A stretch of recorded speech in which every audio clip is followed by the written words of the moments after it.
All right, looks like we got quorum. We'll call the meeting to order.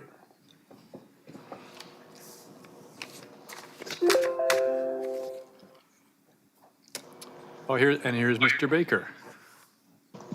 Good afternoon. Sorry for the delay. It's all good. I'm going to ask that everybody turn their little pads towards me so I can see everybody. I know, Mayor Dahl. Awesome. Thank you so much.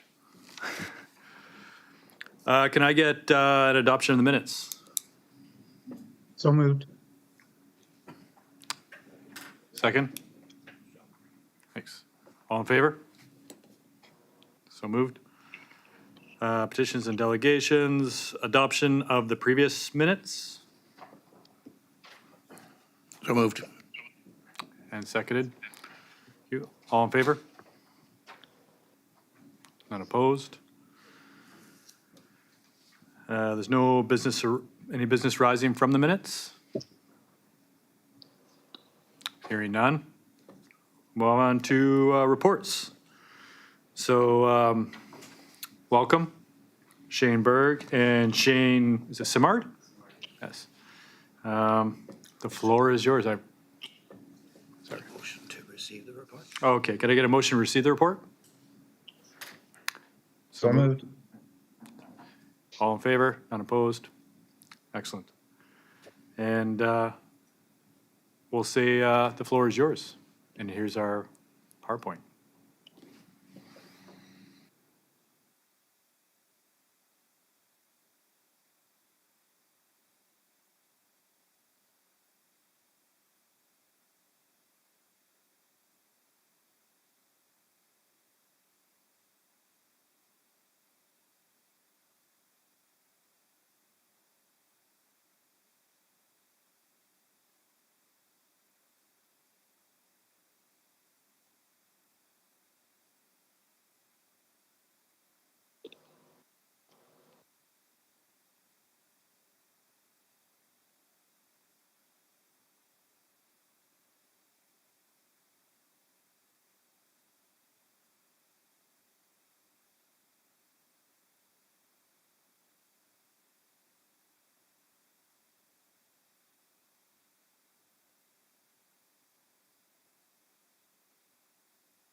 If I can, Shane, I just want to make sure, can you online hear Shane?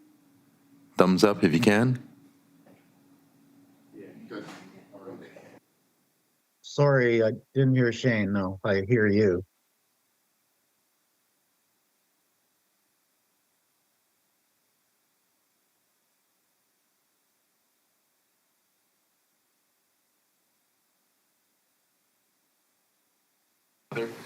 This one? Yeah, how about use this one? You guys want to switch spaces? Sorry. Yeah, sorry about that. I'll try rebooting this one in the meantime.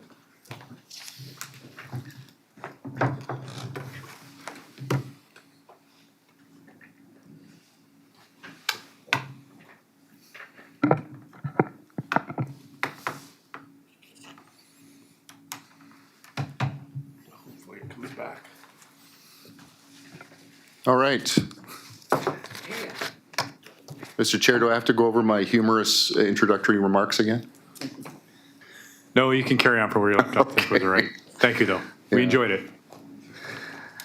So, again, thank you to the SRD for the invitation. I know that Mr. Baker had sent an invitation, I think it was last December. So apologies for taking this length of time to come and respond. But I do know that you've had presentations from some of my staff within the Forest Analysis and Inventory branch. I think you've had some district and regional staff as well. The invitation that I recall was the SRD had put forward a motion to receive more information on how the province can work towards a sustainable supply of fiber. And so this was an issue to the members 10 months ago. It has not waned. It's even more an issue these days. So I think the The topic is certainly a timely one and a relevant one for communities such as yours. I had the pleasure of meeting a few of the SRD members during UBCM last week. And I had the opportunity to sit at a table with two councillors from Campbell River. And when they looked at my name tag, they said, "Oh, you're the chief forester of the province. You've inadvertently sat at a table that you will rue the day that you've chosen because we have 1,000 questions." And I said, "I'm happy to talk forestry." So between all the courses, it was a lovely meal, and up until the speeches, we just talked forestry, and it had some tremendous questions. And I was using the bread basket as a surrogate for timber, and I was using the dessert plate as a surrogate for a mill, and I was making all sort of gesticulations as to, you know, what the complications were. And one of the councillors said, "You know, this information is stuff that more people should know about." And so I told her, told the two of them that we were having this meeting. And so she said, "Well, just tell them what you told me." And so without the opportunity for a bread basket and a dessert plate, I thought maybe a better forum would be to give you a bit of a presentation on what we're doing in BC currently and the challenges that we are facing with respect to forestry. So if you have any questions as I go through, please feel free to just throw them at me. This is not steeped in any sort of formal process. I should also mention, I think you did at the beginning, Mr. Chair, that Shane Simard is here. Shane is the district manager with the North Island Forest District out of Campbell River. So Shane is, he's got a background in BCTS. He was a BCTS manager before moving into the most esteemed role of being a district manager. And he's been doing it for about 6 months, and he's still with us. So that's good news, but it's an extremely important job to be making some of these decisions locally. So I'm certainly going to be deferring to Shane as well if we've got some questions that get into more of the district information.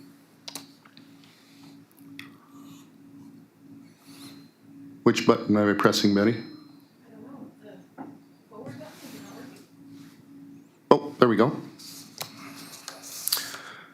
So I think before we can talk about forestry in general, we should talk about the influences that are transforming forestry in BC. And these are going to be of no surprise to you. We're looking at the structure of our forest changing, where the forest is found, how the forest is placed on the landscape, how much of our forest is being actively managed, how much do we actually harvest based on what we know is out there and what we know is economical. First Nations rights and reconciliation, all of you represent constituents that have a wealth of Indigenous history and community. The changing climate and associated impacts of fire and insects is certainly transforming our forests. The fiber supply and timber harvesting land-based issues, and that'll, I'm sure, come up in many of the questions that you're going to have. But also the changing societal expectations of our forests, and this is not lost on any of you that were at UBCM last week. There is a constant change in what society believes we should be doing with our forests and how we should be managing them, and it spans the range of opportunities. Forestry has been the economic cornerstone for this province since the 19th century, and it remains a major economic driver in BC, contributing to employment, especially in the towns and cities that all of you represent in the SRD. The connections that are listed here are of no surprise to you. We've got both Indigenous and non-Indigenous participants that are involved in the forest, not only in the industry of the forest, but also definitely in the use of the forest. of certain profound nature is the concept of being stewards of the forest. And so Shane and I have positions where we are making decisions around the stewardship of the forest, but we are constantly reminded and aware of the fact that this stewardship extends to the Indigenous communities as well, and we are working very much to try and incorporate Indigenous knowledge in the management of our forests, not the least of which has been recently announced in the BCTS review commitments that came out last week. Lots of reference to First Nation involvement and continuation of using First Nation knowledge in managing and stewarding our forests. So I have taken this slide to Japan, to Finland, and I use it in almost every one of my presentations because as Chief Forester, I deal in facts. I try not to deal in hyperbole. I try to avoid as much as possible rhetoric. But these are the facts, and this is sort of the baseline that I wanted to start the presentation off this afternoon, is how much forest is in BC. So the province is 95 million hectares in size. 59 million hectares of the province is covered in forests. So just over 62% of our province is covered in forests. Our forests are publicly owned, as you know. Less than 5% of BC's forests are on private land. The timber harvesting land base, which is the amount of forest that Shane and I manage, is 22 million hectares out of the 59 million hectares of forest. So this means that only 37% of BC's forests will ever see management. And so using my U of A math, that means that 63% of BC's forests will never see a road, will never see a cut block. You may see hikers, you may see mountain bikers, you might see horseback riding, but you will not see roads and cut blocks on 63% of BC's forests. And this is a fact that surprises most of the folks that I speak to on my many tours as Chief Forester.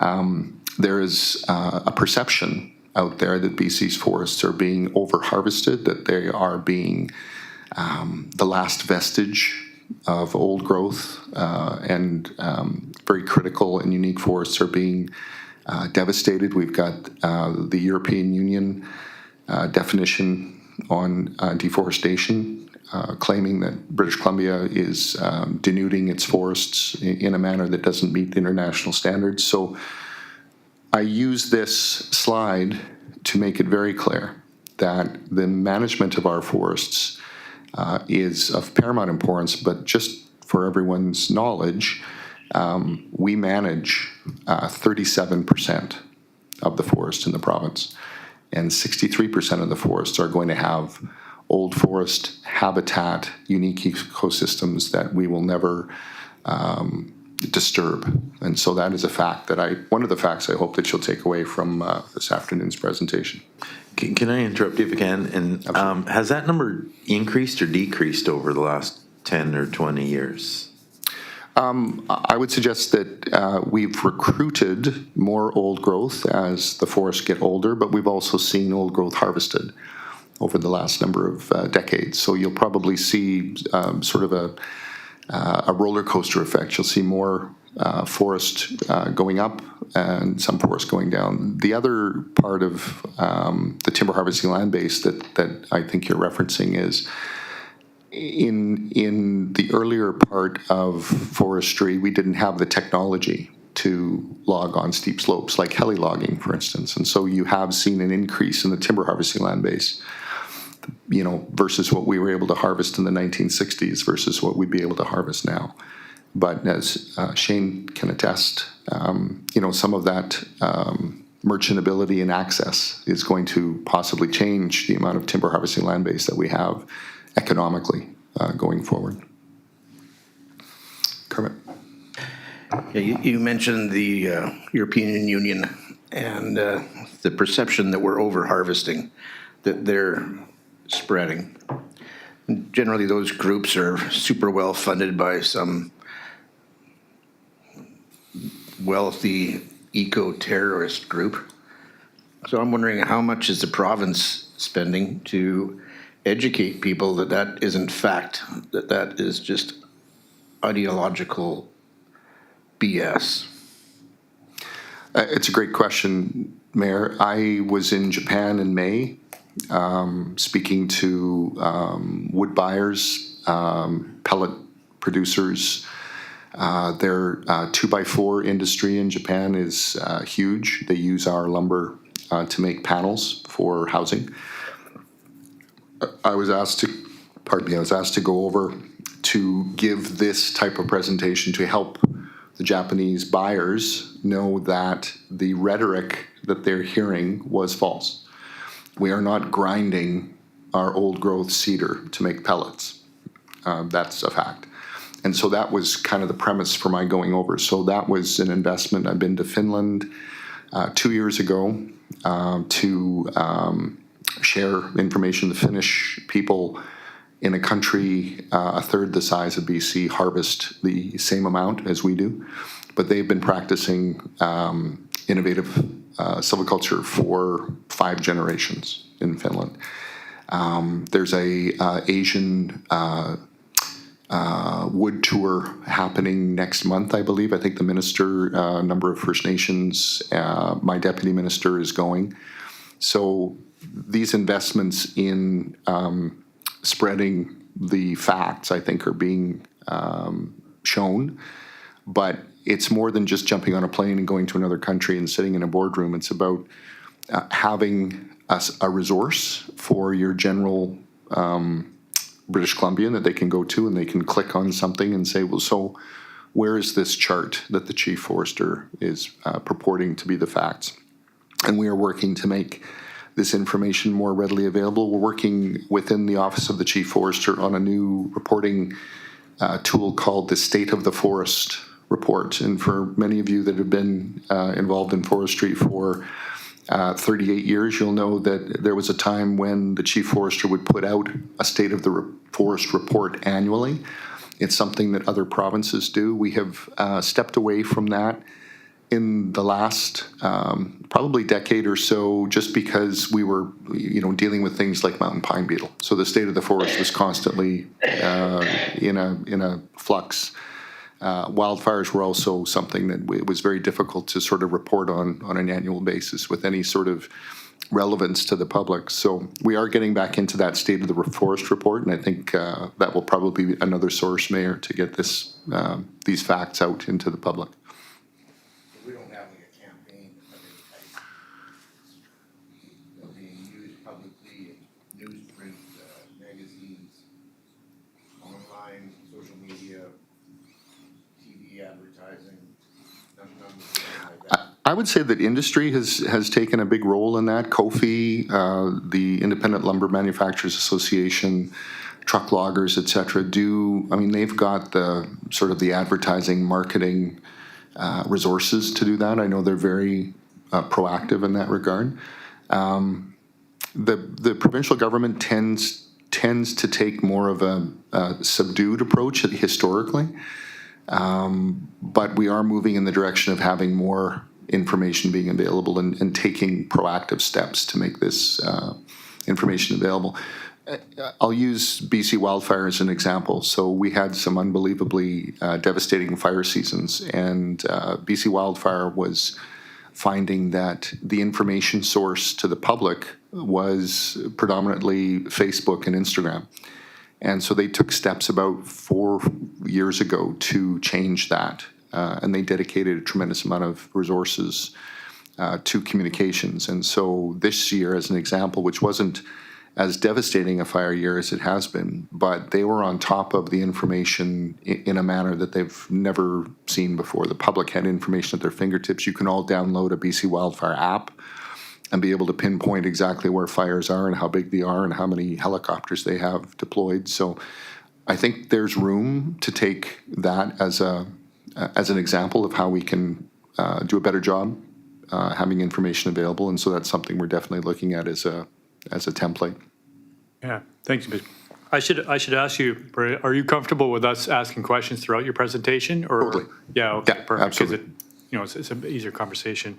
So I'll jump in on what Mayor Dahl was talking about, where with a couple years ago, the province came out with the old growth forest review, and Sierra Club manipulated the numbers in that to come out with the whole 3% of old growth left, which was a complete lie through stats. But that was something that came out of the provincial government that was taken to be held against the industry, and it wasn't true.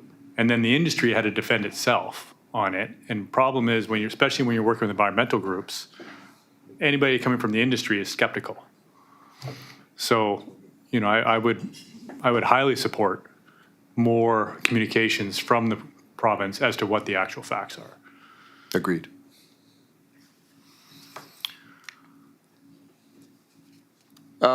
Something that will, of course, resonate with all of you is the importance and values that the forests provide, and this slide is certainly more of a informational slide to folks that aren't familiar with the province, but you all know of the multitude of values that our forests provide: wildlife and wildlife habitat, fish habitat, cultural and traditional uses of cedar, a rich biodiversity that is second to none in the Western world, cultural and spiritual use, foods and medicines, water quality and quantity, outdoor recreation, and carbon storage. And these sort of detail a few, but I'm sure it is not exhaustive in its summary of what we use our forest for.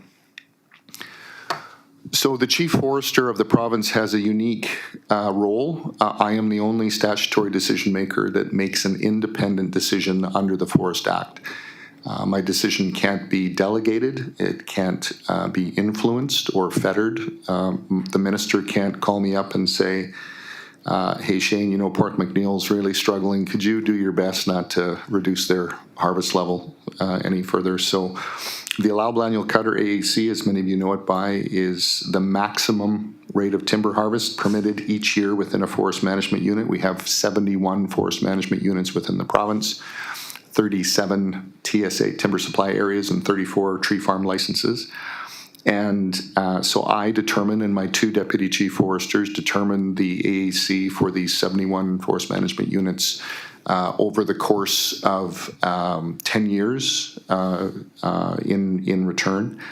And we can come back to a forest management unit more frequently if situations warrant, if there's a major loss of forest due to wildfires, if we have a land use decision on mountain caribou or a First Nation treaty decision that removes the timber harvesting land base, we can come back and adjust the AAC. But we are regulated to make these decisions at least every 10 years. And this is the harvest level that is set for the province. I've got some slides to get into that in more detail, and Shane has more details about sort of the local circumstance. But what I tend to be labeled with is that I'm a timber-focused employee with the government because I set the harvest level. What as a professional forester, which you have to be the chief forester, what I remind people is that if I set the allowable annual cut, I'm also determining how much of the forest we are letting to grow into its next phases. And so it's just as important for me to consider how much forest is being left versus, and in conjunction with how much forest is being determined to be harvested. So that is the allowable annual cut decision in a nutshell, and it's probably one of the most important decisions that sets the foundation for forest management in the province. So what influences the timber supply, and in doing so influences the EAC? Of no surprise to anybody in the room, the size and productivity of the land is what determines your timber supply. And so what affects the size and productivity of our forest land base? Well, wildfires have been very much an influence, definitely in the last decade. Insects and disease, whether that was pre or post wildfire, the mountain pine beetle infestation of the mid-90s until the mid-2000s certainly is an example of that. Old growth protection Many of you are aware of the old growth strategic review that took place about 3 years ago, and we have an old growth action plan, and setting aside forests for old growth conservation certainly has an influence on our timber supply. First Nations treaties and First Nation land set-asides for the purposes of treaty negotiations has an impact. Species at risk like the mountain caribou, spotted owl, fisher, those kind of management specifics will reduce the timber harvesting land base. And of course, land use planning. And land use planning will, in many ways, determine how much the forest is still going to be managed for forestry. I have a question on the old growth deferrals. Is there going to be any process on that? You've deferred a bunch of old growth. Are you going to, permanently protect some, or are you going to open some up again, or is there any progress on that? It's a great question, Sean. I've got a slide coming up. Okay, perfect. Now, I believe Mayor Dahl had a question as well. I just want to know who chooses who goes on these committees. Committees specific to, Old growth. oh, I see, like the technical advisory panel. Yeah, like when they end up with a bunch of Sierra Club members and things like that, and no industry people Right. involved. I don't understand how you come up with a balanced answer to a question when you have an unbalanced panel. Yeah, I know that the old growth strategic review was subject to a number of concerns raised by the people on the panel, where they came from, their scientific background, et cetera. That decision was made at the political level, and the ministries don't have any influence in that. But I think evidenced by the fact that there was much public comment on that panel. To your point, Mayor, I think it makes sense to make sure that you've got a balanced representation when you put these type of provincial panels together. So let's talk about the allowable annual cut and something that's on everyone's mind. The allowable annual cut is in general coming down.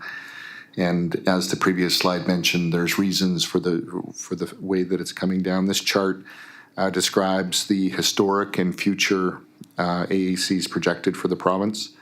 You can see that currently, 2025, our provincial AAC is hovering around 61.5. I think it's at 61.3 million cubic meters. And our projections are, if we continue to see the influences that I mentioned before, we'll probably see that harvest level go down to about 55.3 million cubic meters, and that'll probably be extended for the next 15 years or so. And you can see that that upper line represents the provincial AAC. The blue line speaks to the AAC for just TSAs and TFLs. And then the green line is the interior, and you can see the red line being the coastal AAC. And you can see that the coastal AAC hasn't had the degree of amplitude as the interior because the wildfires and the mountain pine beetle didn't have the same effect on the AAC on the coast as it did in the interior. But this is the graph that we've kind of, within the Ministry of Forests, emblazoned on our sort of psyche. We certainly are aware of the influence of all those factors that I mentioned before on the AAC, and we are certainly aware of the level of harvest being something that is going to be of interest to communities such as yours, especially when you've got the mandate that the province has around ensuring that there's enough land base to produce 45 million cubic meters a year for industry. So I'm encouraged by the fact that my AAC determination is still setting a harvest level of about 61.3. And so what that means is that I've determined that the age, location, species, ownership of the timber, its growth rates, its health, and the harvest performance therein has the opportunity to harvest 61.3 cubic meters per year, million cubic meters per year. If the industry is looking for a 45 million cubic meter harvest target, that gives them the the range, that gives them the pool to draw that from.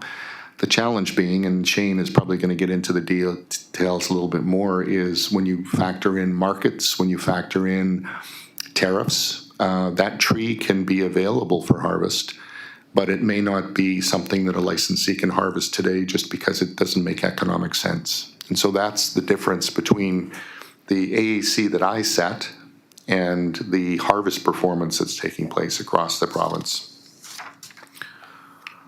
And that's evidenced by this chart.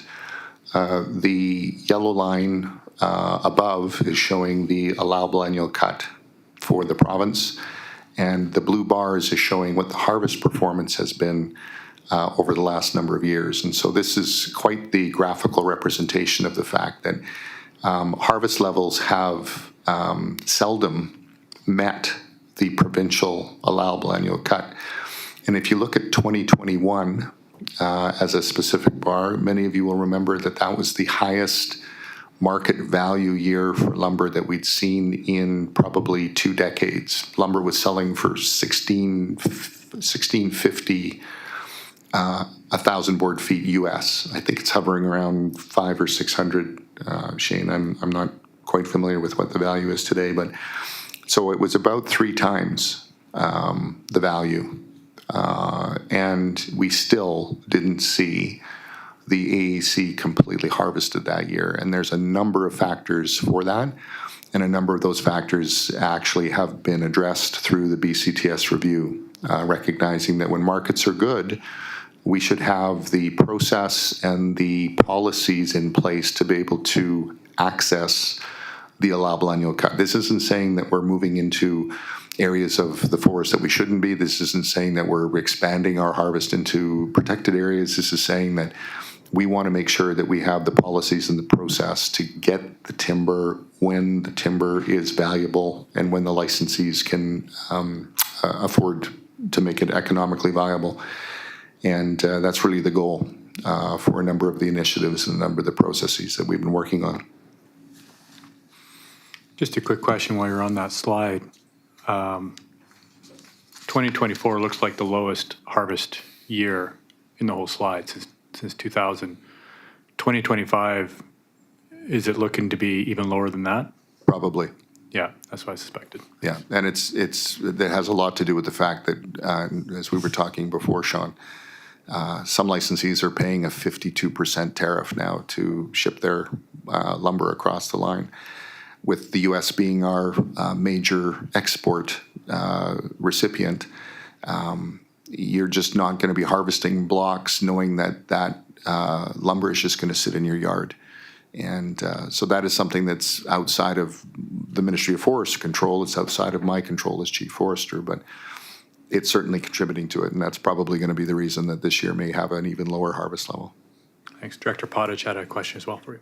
What's the little black line at the 45 million on 2024? Yeah, so that's just showing that that's the harvest target that industry asked that the ministry put into its mandate.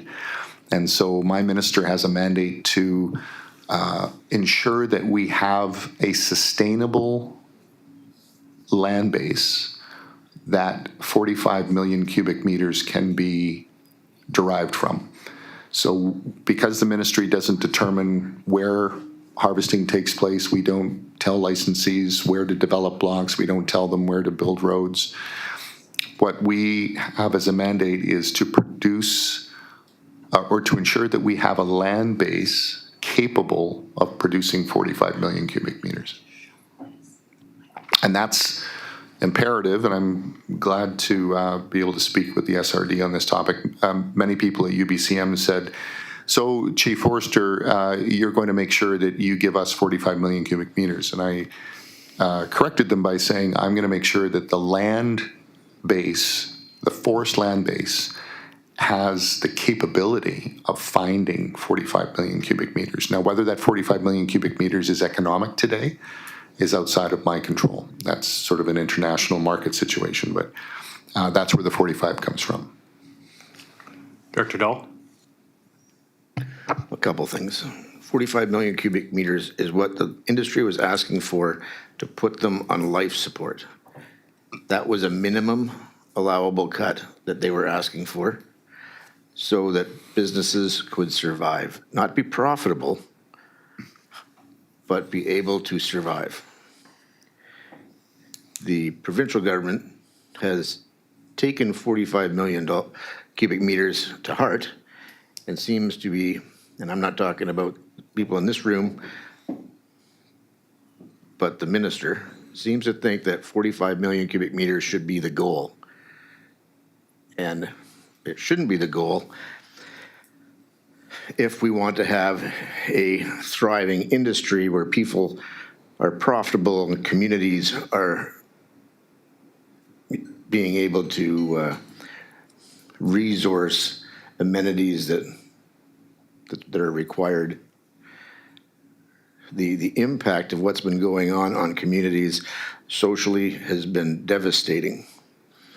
And all one needs to do is just drive around and look at what's going on in each and every community, talk to the police, talk to the Ministry of Social Services, Children's and Families, and it all points to an economy that's taken a beating. So I'm wondering, because everyone continues to try to point their finger at Trump, and Trump is our problem, Trump is our problem. But we had these problems long before Trump came along. When does the ministry accept responsibility for their stumpage rates that are 4 times or more profitable than what the industries are? I was just talking to First Nations at UBCM about what they make per cubic meter and what they pay to the province per cubic meter. And it's 4 to 5 times more to the province than it is to them. So when does the ministry accept responsibility for their impact on the industry? Yeah. I'm glad, Mayor, that you pointed out that that might be a question that needs to go above the 2 people in this room. And I know that you've probably had an opportunity to have the minister's ear, both at UBCM and in other venues. The profit and return on investment is certainly paramount in how the harvesting is taking place, and by association, how strong communities, resource-based communities, are going to stay viable. The rates that the province determines for certain types of tenures, woodlots, community forests, First Nation, woodland licenses are certainly derived to ensure that there is an opportunity for some of these, what I would refer to as smaller smaller tenure, smaller operating areas to do, to be viable. The question is, shouldn't that viability be also extended to other parts of the industry? I know that I was talking to Shane before the presentation.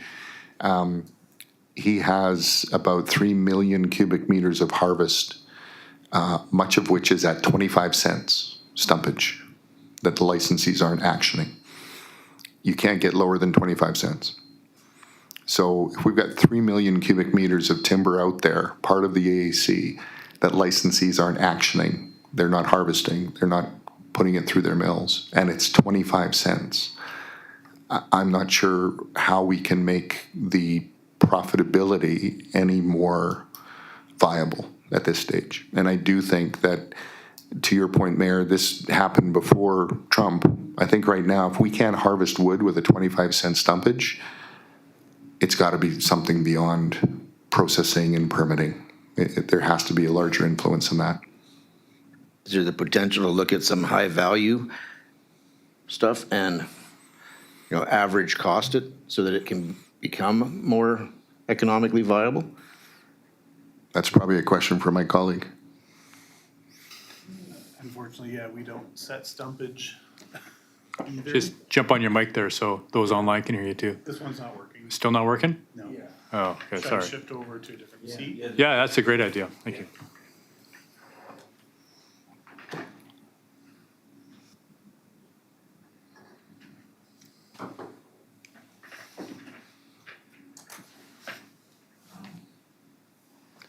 there. Yeah, so districts don't set stumpage. We have no say in that, unfortunately. But yeah, like right now, we have 3.6 million cubic meters under permit that isn't being harvested. And yeah, 64% of that volume is at 25 cents right now. So there's a lot of volume out there, just kind of people are holding on to it until things turn around, either markets or something else happens to lower cost. Yeah, stumpage would be definitely a lot further up than me, where that decision gets made, and there's definitely things that probably could be done to help, for sure. The thing that struck me, and if we look at that 2021 bar again, so the harvest level was, still around 61 million cubic meters. And in 2021, which was the highest market year in 2 decades, they harvested below 50 million. So when I asked my industry counterparts, I said, why couldn't you find the extra volume? And what I heard from some of them was that extra volume was further away from our mill. That extra volume was more expensive. And not being a forest company president, I said, well, it was more expensive, but it was still doable. Like, you could have gone to that farther part of your chart area. You could have gone to the farther part of your operating area and taken timber. I would say this isn't a generalization in all cases, but I think what happened was you had an industry that focused on, if we've got the highest market that we've seen in 2 decades, the timber that's most valuable and most profitable is the timber that's going to be closest to our mill. And they had every right to harvest that, and they did. But what that meant is that there's only so much timber that's close to your mill, and that represents the bar that you see there. There wasn't a tremendous amount of investment in going beyond that, I believe, because the industry wanted to ensure that they had a good year. They'd had a number of years that were not. And as companies and as shareholders and as people that are looking for investors to keep your company going, you want to have those good years. And those are decisions that companies make. But as a forest manager, those are the questions I ask. At the highest level of value for your product, we still didn't meet the provincial AAC. And so I think those are questions that Shane and I ask of our industry colleagues, because I don't know if we'll ever see that again, but I can guarantee that district managers, if we see another market like that, are going to be telling their licensees when the cutting permits come in and say, we want to get that block that's 4 kilometers from town. I think Shane would say, well, what about the block that's 40 kilometers from town? And if the answer is, well, yeah, but it's, we're only making $10 a meter going to that one, and we're making $50 a meter getting the close wood, I think the response should be, you better be getting the wood that's 40 kilometers away. And I think we're working on a position of use it or lose it in the future. If you're a licensee and you have wood and you're deciding not to use it because it's not profitable, someone else might be able to use it. I think that might be the incentive. Yeah, I'm not convinced that's going to help. So I can answer that question for 2021, because in the industry I work in, which is aviation, 2021 was the highest inflation we had in operating cost ever seen in the industry. And that inflation is still here. The rate of inflation has gone down, but that high operating cost that we've never seen is still happening. So, yeah, you had highest market for the wood, but the wood was the most expensive you could ever try to get. And I think if you start giving it away when people crunch numbers and then say that we can't make it work today, that's not going to help if you give it away to somebody else. They're going to have the same problem. The only thing you're doing is you're throwing all the groundwork that the companies put in the garbage. At least if they got groundwork, looked at a block, we can maybe make money that's, well, our numbers don't work today. They can hold on to a year or two until the numbers do work. Yeah. suggestion. Yeah, and I think that's what Shane's seeing in his district is, we're not forcing the licensees to go in and get that wood, but they got 3 million cubic meters of it. So I do, when I'm at a conference or someone comes up to me and they say, we can't find any wood, Shane. And I go, you got 3 million cubic meters under permit. Well, that's not the economic wood. Okay. So that, and I'm not refuting that. I'm just saying then much like the old growth question, make sure that you're saying the right thing. Make sure you're saying we can't find the economic wood because there's wood and it's under permit. But again, I'm talking like the the company manager, which I'm not. But it's just observations that I make when I see this kind of a chart. Very proud of our Indigenous reconciliation efforts in this province. As all of you know, the Declaration on the Rights of Indigenous Peoples Act came into play in 2019, and we have a very strong commitment to be working with First Nations with respect to shared opportunities, shared decision-making. In some cases, we have a forest landscape plan, the first forest landscape plan in the province. It's going to be coming to me for establishment. We are very close to getting that across the finish line with a shared decision with the Namgis First Nation. It will be the first time in the province's history that we've had two decision makers on a land decision. And so very much a strong commitment to working with First Nation communities. And as all of you know, it's challenged by the fact that the reason that you're going to not be able to really discern this graph very well is we have 204 First Nation communities with overlapping interests. And so the work that Shane and his staff have to do to get First Nation consultation concluded, to get First Nations in a point of being able to understand the issues and provide feedback that gives a statutory decision maker like the district manager a chance to say yes on a permit or no. Very complicated with 204 overlapping First Nations. Just one of the complexities that we have in doing forestry within this province. And very much a surprise to the Finns and very much a surprise to the Japanese when I mentioned this particular fact. They don't have similar circumstances, and so they do recognize that it's a responsibility that we have. It's a legal responsibility. I frankly think it's a moral responsibility that we have, but it certainly influences how quickly you can get permits and the likelihood that you're going to get a cutting permit that turns trees into lumber. Just a thought on that. And, the FLP and the HCA, I mean, those are two acts. We've been talking pretty extensively about the economics of the forestry industry. And even though both these, I understand the premise of them, and I actually support a lot of it. I think it's a good idea. They are forcing new economics on the industry at a time when we just had a conversation about the economics being a struggle. So if you implement new acts that put economic pressures on an industry, can you look at maybe decreasing the pressure somewhere else? Mm-hmm. And I think that's where Mayor Dahl's question about stumpage came in. Yeah. But there's got to be somewhere else where you can give if you're going to put something in. Yeah, and I would say that the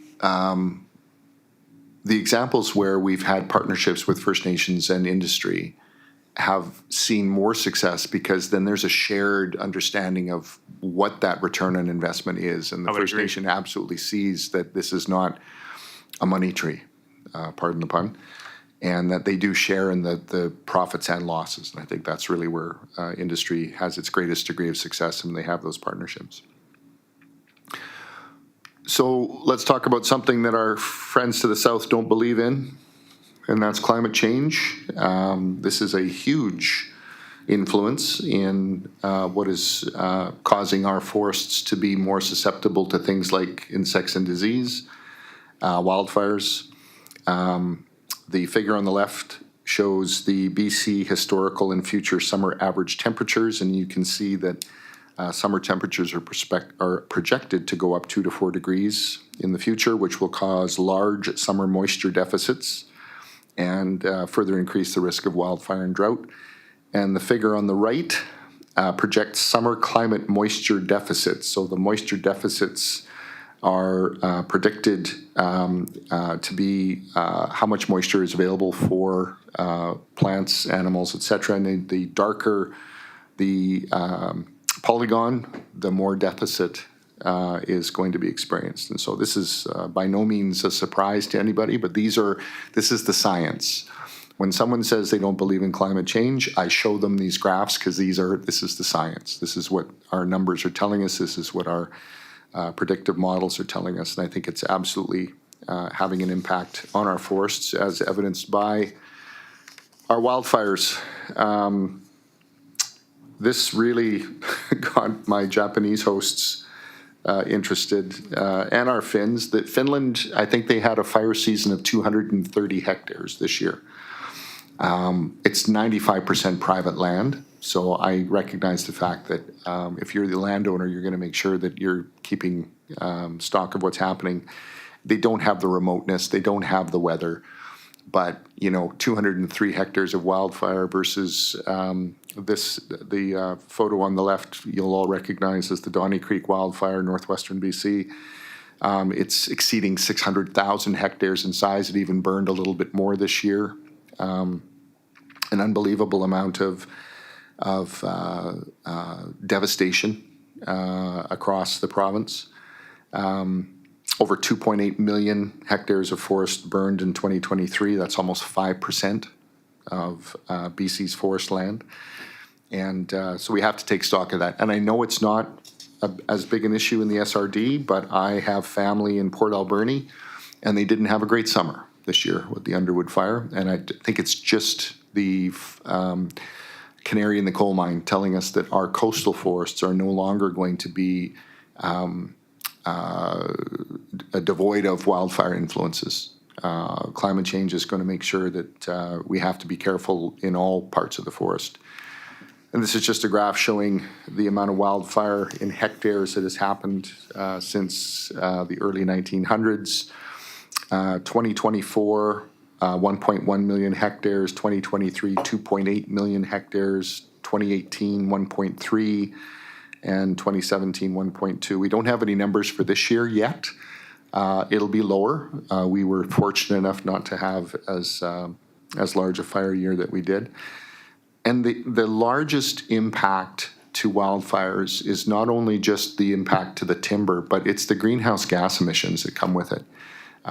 There is modeling showing that just the sheer amount of influence to the GHG emissions from a wildfire are something that you'll never get back by tree planting. You'll never get back by reducing to electric vehicles. It's just a massive amount of input into the atmosphere. And so for those reasons, we have to do a better job of managing our forests. Because if we don't, they look like this. And this is near Williams Lake. This was the fires of 2017. So as the chief forester, I look at this landscape and I have to think to myself, so what do we do with it? We've got forests that are completely devastated, that have no salvage opportunity. And in fact, the soil might not even be enough to support the next crop. We've got plantations that have been devastated. We've got salvage opportunity in some parts of the forest that we can derive some volume from. But if you're dealing with some of the forests, I know that many of you realize this, it's hard to get cedar growing back on some of our forests on the coast with climate change. And with elk, which I was surprised to learn a few years ago. So you're converting your forests that were once very strong cedar and Douglas fir mix to Douglas fir and hemlock. And so these are the complications from a forest land base that we have to look at when we deal with some of the influences of climate change. So one of the more challenging parts of being a forester is trying to deal with these landscapes after they've been devastated by fire. Is there any plans on preventative maintenance for forest fires? Yeah, absolutely. There's been a strong support for more cultural and prescribed burning, much like the practices of the Indigenous peoples over the millennia.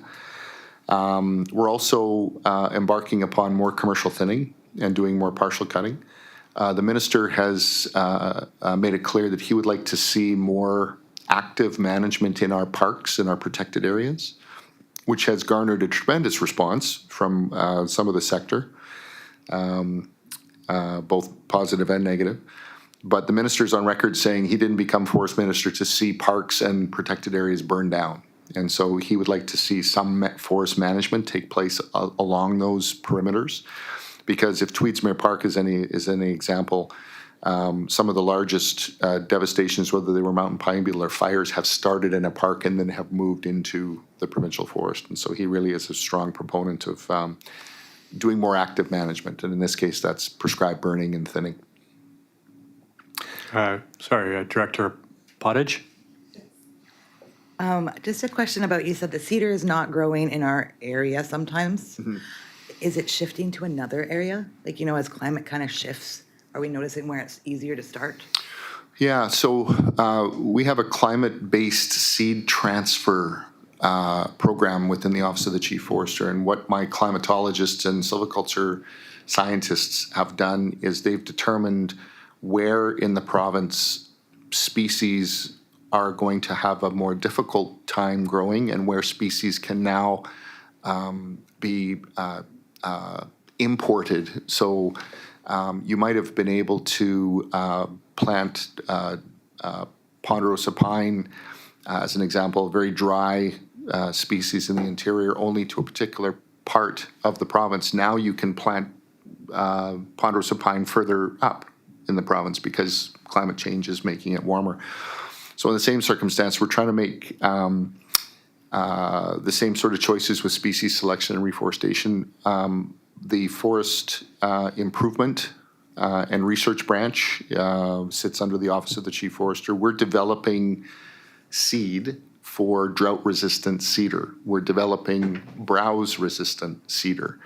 And so many of you may not know this, but 70% of the seedlings that we plant in the province come from orchards. We produce the seed in seed orchards. Some people think that we go out and grab cones off of trees that grow in the wild and extract the seed and plant them, but we actually do tree breeding to determine the proper seed, and that orchard seed is what we use to plant 70% of the blocks in the province. This is where that improved seed, we call it, will provide better tolerance. So we'll produce cedar that can grow in warmer climates. We'll produce cedar that are more browse resistant.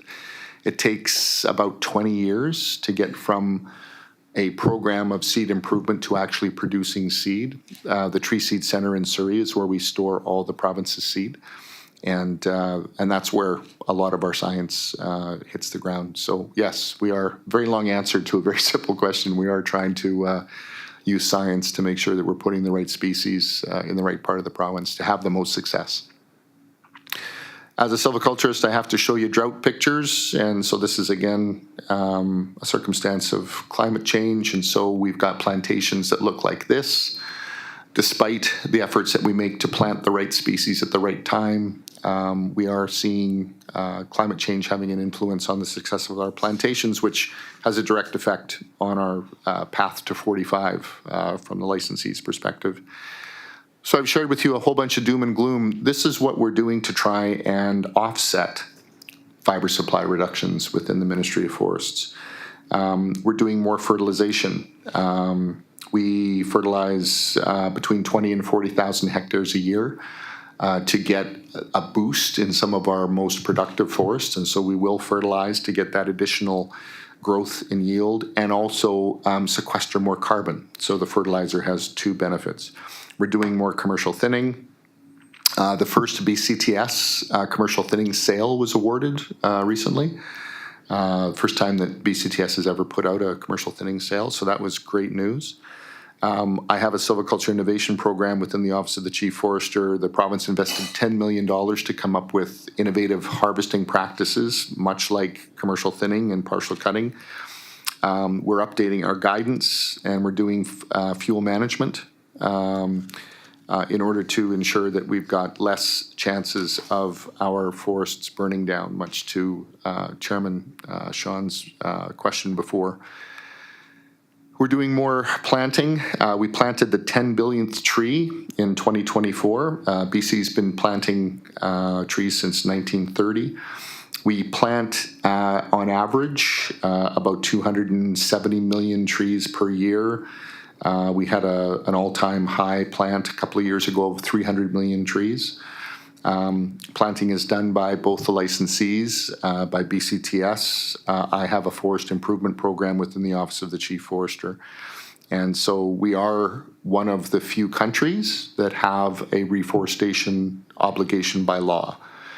Just for interest, Finland had their law to plant trees 100 years before we did. So that was an accolade that they certainly take great pride in. But we do a lot of work. The seedling that you see on the right-hand side, this is us planting Douglas fir. Douglas fir in the interior is very hard to get established after a fire. But if you can plant it next to a standing dead tree, it'll provide shade and nutrients. And so we are leaving some overstory fiber on blocks that we know that we want to reforest to a mix of Douglas fir and other species. We're leaving some of that biomass behind so that the Douglas fir has a greater chance of getting established. Hey, just a quick question. Can you relate, so 45 million cubic meters, can you relate that to how many trees that is? Like if you said you guys planted 300,000 or 300 million? 300 million, how many trees does 45 million cubic meters equate to, plus or minus? Yeah, so it's on average 1,400 trees per hectare. I'm not sure if I'm doing the math. So 45 million cubic meters. It would absolutely depend on the species: coast versus interior, cedar versus lodgepole pine, etc. Do we plant more than we cut? Absolutely. Like what in ratio? 2 to 1, 3 to 1? We harvest. I think it's 3 to 1. I think it's at least 3 to 1. Yeah, at least. So while you're thinking, here's a stupid question. So if, like I asked earlier, if 7% you said is unlogged or unforested. Will never be logged, yeah. Never be logged. But if we're planting 3 to 1, aren't we, gaining ground on the available cut that we should be? Absolutely, yeah. So in 100 years, we'll have more than enough forest. That's the challenge. Although I toured some beautiful 50-year-old forest around Campbell River 3 years ago. That was the result of a fire that took place around the community about 50 years ago. And there's just a beautiful second growth forest growing that looks like old growth. So it's not going to take 100 years if we do the right thing, if we plant the right trees, if we do the right treatments. So we harvest about 173,000 hectares of forest per year. So if we plant 300 million trees at 1,600 stems per hectare, if you divide that, you'll know how many hectares of planting we do, and I do think it's close to 4 to 1. You guys are making me do math on the fly here.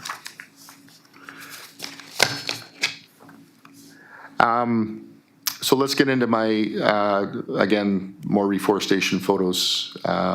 Just shows our dedication to and the legal requirement to reforest. So let's talk about old growth.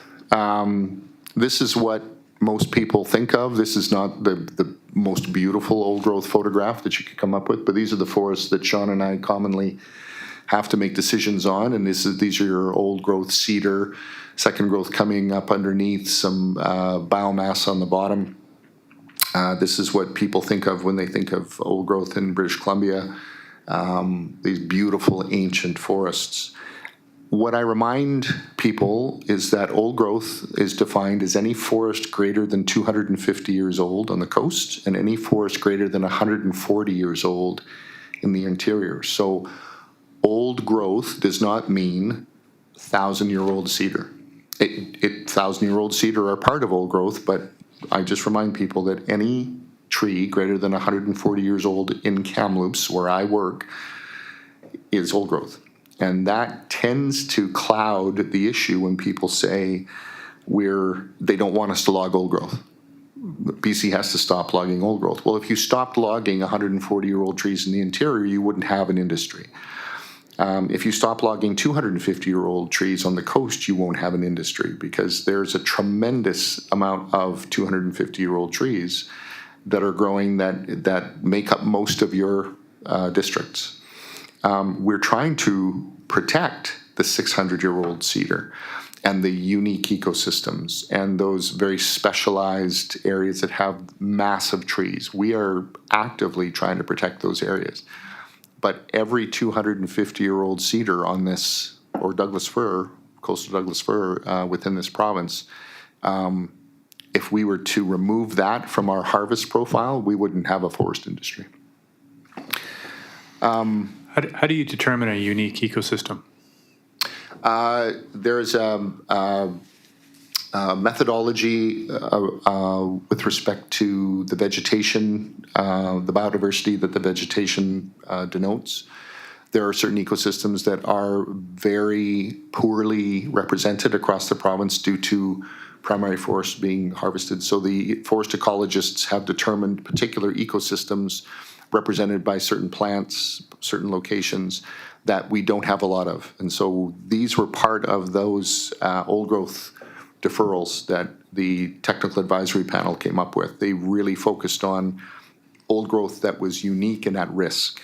And so that's why of the 11 million hectares of old growth, they selected 2.6 million of that to say that was unique, big, and also remnant. So any old growth that is the last of its type in a particular area, particular landscape, those were other areas that they wanted to be retained. And so those were the three categories that they used. But a unique ecosystem has a biological integrity and a unique vegetation and climatic response. And that's how they determine which ones are unique and which ones are just sort of more frequent. So I mentioned 140-year-old trees in the interior, 250-year-old trees on the coast. The green that you see in this provincial map is where old forest is. So you can imagine the surprise when people look at this map and say, well, how come there's just not green on the coast? Well, there's green across the province. You can see the interior part of the province that has been devastated by mountain pine beetle and wildfires, and so we don't have a lot of 140-year-old lodgepole pine left anymore. So that's why you see other forest types in the yellow in the interior. You see a lot of non-forest in the north and within the coastal mountain range and the Rockies. But all the green is old forest. And so this is, again, news to some people because they do believe that our forests look like those photos that I saw or that I shared with you before. So what do we mean by old forest? This is, for many of you that are familiar with the area, this is Cathedral Grove, Macmillan Park. And I think Mr.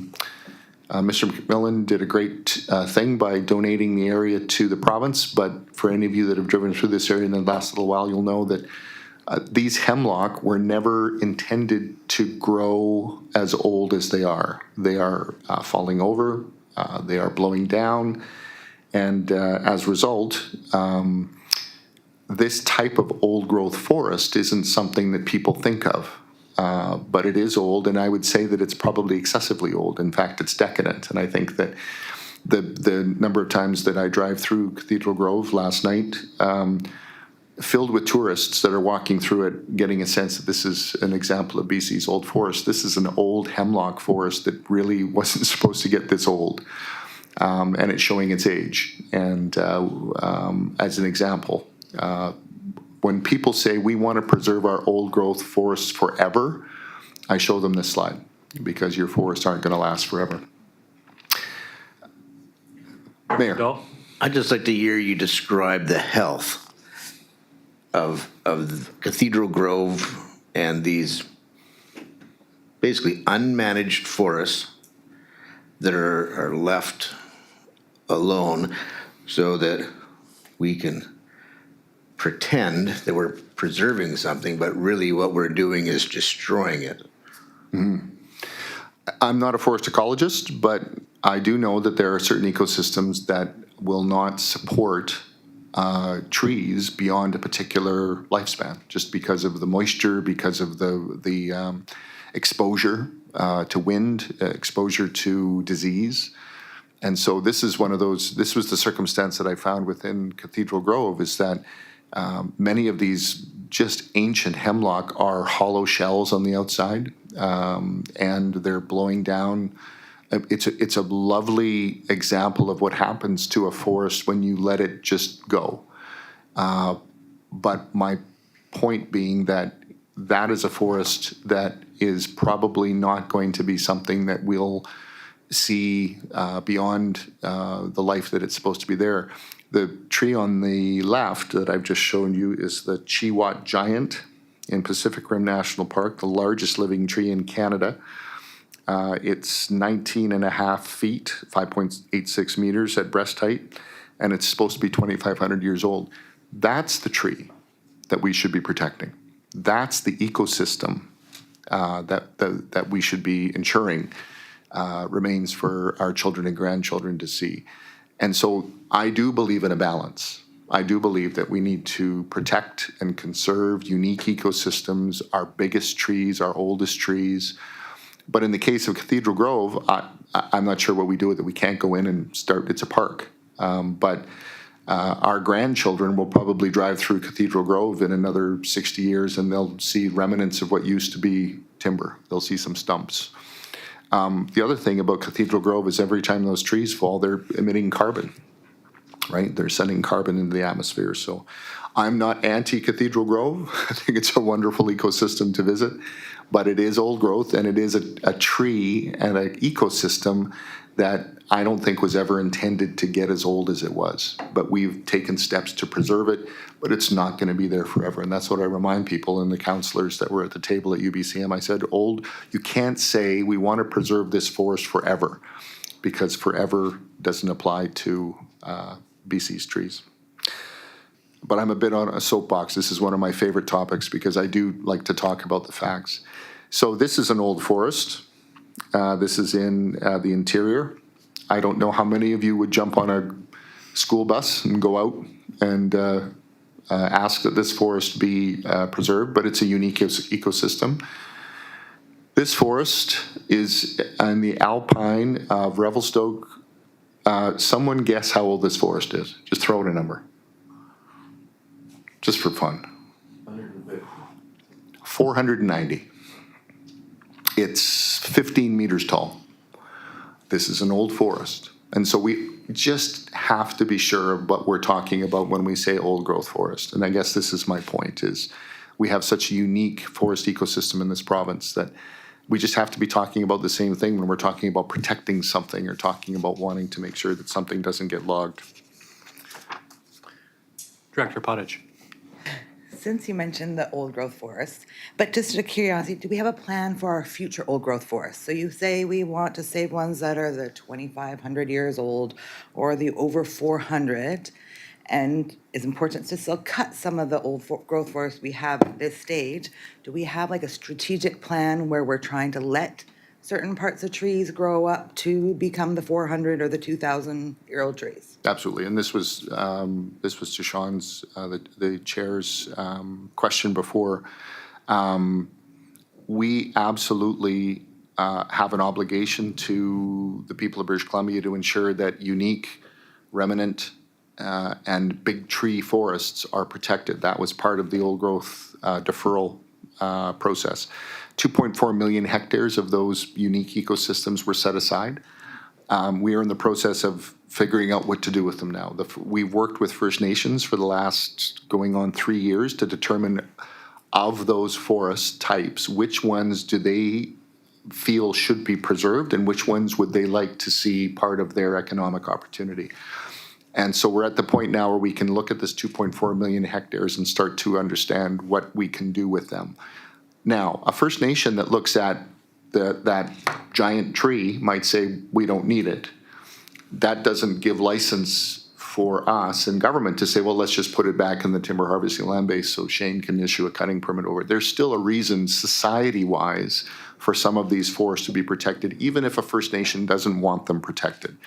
That's what my team within the Office of the Chief Forester is trying to determine. We've made a commitment to industry to come back with a report that says of the 2.4 million hectares of unique remnant and big forest, this is how much of it we still think needs to be preserved and how much that we think we need to put back into the timber harvesting land base.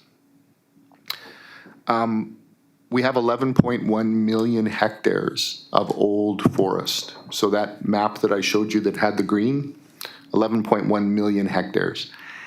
8 million hectares of that is either protected or inaccessible.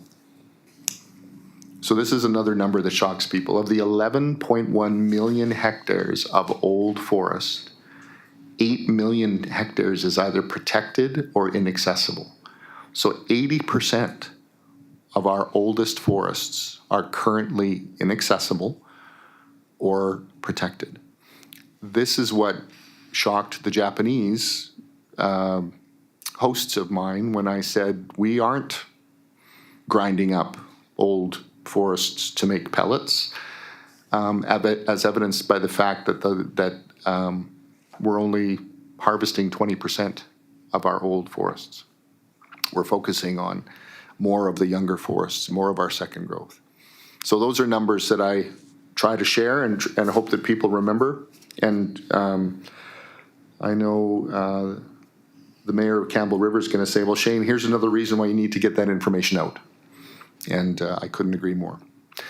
Let's talk about forest landscape planning. You folks have various landscape plans taking place across the island. They're a fantastic transformational forest planning tool. We've never in the history of forest management in this province had such a collaborative approach to forest landscape planning.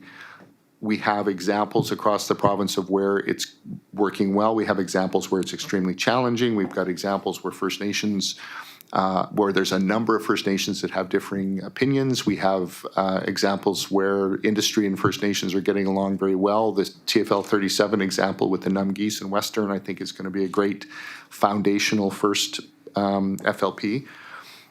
But it's relatively, I won't say easy, it is less complex than when you've got a TFL with one licensee and one First Nation to come up with a plan that suits everyone's needs than the Quesnel FLP that has 3 licensees and 10 First Nations all trying to figure out what to do on the landscape. It is a tremendously innovative and transformational planning process, and if you're involved in one, you are on the fast track to, I believe, achieving that 45. Because some of the reason that licensees haven't been able to get their volume is because of permitting times and because the First Nations have said, yeah, we're not interested in you taking that wood out at a time when they really need that block. And if you can do this work up front, if you can do the work in advance through a forest landscape plan, when Shane gets the forest operations plan that denotes where exactly those blocks are, he won't even need to look at it for 30 seconds because he knows it's already been through the entire consultation process. People agree to it. So that's the benefit of the forest landscape plan. And this is just a reminder for you folks where they exist here within the areas that you serve. The TFL 37 pilot you're aware of, the West Central Vancouver Island Plan, the Sunshine Coast pilot, and the East Central Vancouver Island Plan shows where all those FLPs are. If you have one in your community, congratulations, support them, go to the meetings, be a part of the activity. This is your chance to have a say, and we've never had this opportunity in forest management in the province before. Just looking at the map there, which one of these have been completed? TFL 37 is going to be coming to me for a decision soon. So that's the first one to be completed. Yeah. So, you know, to be presumptuous, it's yet to be determined how successful they are if they're not completed yet. Absolutely. Absolutely. This is premised on the fact that we assume that by bringing First Nations industry and sector folks together to talk about a common purpose for the forest landscape is going to create better consensus around which parts of the landscape can we log, which parts should we log differently, and which parts should we maybe stay away from for a little bit longer while we figure out what to do with it, versus everything being put on hold until somebody figures out whether it's worth something, which I believe is happening more often than not. Director Dahl? Well, we haven't completed the TFL 37, but there has been an agreement made, I think it's TFL 64. Is that correct? The one in Kelsey Bay? The new one with the Quasamook? Is that 64? So, when that happened, I know the business community, a lot of us were really happy and thought that was going to solve many of the problems that we've been seeing with getting people to work.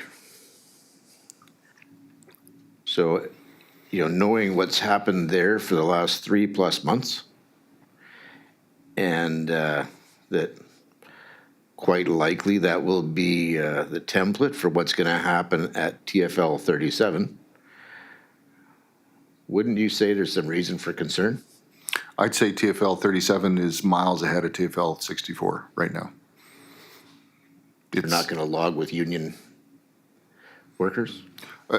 I'm unfamiliar with the company's operating conditions within their scope of authorities, but TFL 37 has created opportunities for Western that they never had before. They have opened up areas within the traditional territory of the Numgeese that they never had access to. And it was not because the Numgeese identified archaeological sites. It was that the Numgeese wanted it harvested a different way, and they wanted to be party to the decision making. And it was just that opportunity to get together and discuss that afforded Western and the Numgeese to say, well, yeah, let's go into this area for all the reasons that I've shown you in the previous slides: fire mitigation, disease control, economics. So Western has realized more harvesting opportunity because of the engagement that they've had with the Numgeese and because of the forest landscape plan.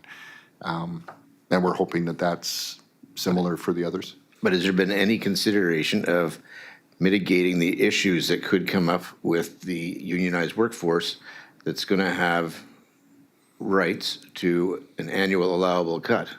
Like using TFL 64 as an example, where they have 880,000 meters, and now there's been a dispute for over 3 months because the nations hold 32 or 34% of that, so they would like that to be basically direct awarded to a First Nations contractor. Right. That would be non-union. Right. Which has taken what we thought was going to be the beginning of something great for the community and brought us to a grinding halt for 4 months. Right. Yeah. So has there been any consideration to trying to avoid this similar thing happening in the Port McNeill, North Island area with the next iteration of this? Yeah, I'm afraid I don't have that knowledge, Director. But it's something, I'm sure that sort of logistics is going to come up more often than not when you actually get the licensee realizing that they now have access to this wood. Well, now the logistics of how they operate within their own, sort of union circumstances, et cetera, are going to be something that every licensee is going to have to look at. Director Pottage? So you don't have an answer about that. That's not under your bailiwick, I would say. Who is in a direct person that is aware of that and how that works or influences, going off of what Mayor Dahl said? Yeah, I think there are provisions within our legislation that speak to responsibilities around evergreen contracts, et cetera. But in terms of obligations that come through a union agreement, I'm not aware that that gets covered by my forest legislation. I'm not sure where that would fall. The mayor might have more.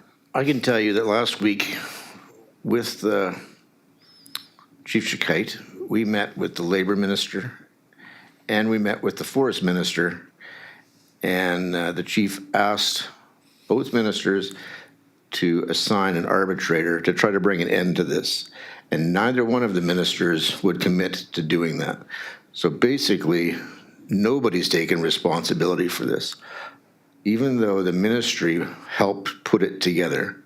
So in a sense, helped to develop this issue that was probably most likely just oversight. Nobody thought of this coming. They should have, because you've got a union workforce that was told that nothing is going to change. Well, if you take 35% of their allowable cut, something's changing. The number of people that will be paying union dues to the steelworkers will be reduced. So the steelworkers are going to stand up. And they're going to be supported by every other local, because what's happening here is going to happen at every single place that the ministry helps to bring these agreements together. I agree with the agreement. I don't agree with not having the foresight to see far enough down the road to see what's coming.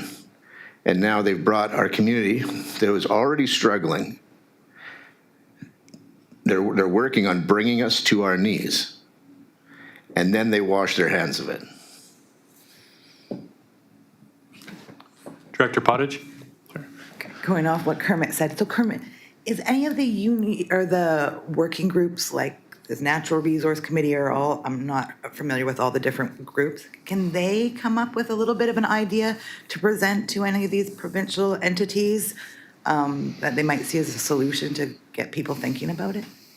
I think the first step is to assign an arbitrator and get the first issue dealt with, and then realize that that issue needs to be dealt with in every one of these agreements going forward, not as an afterthought, but in the beginning before you sign the agreement.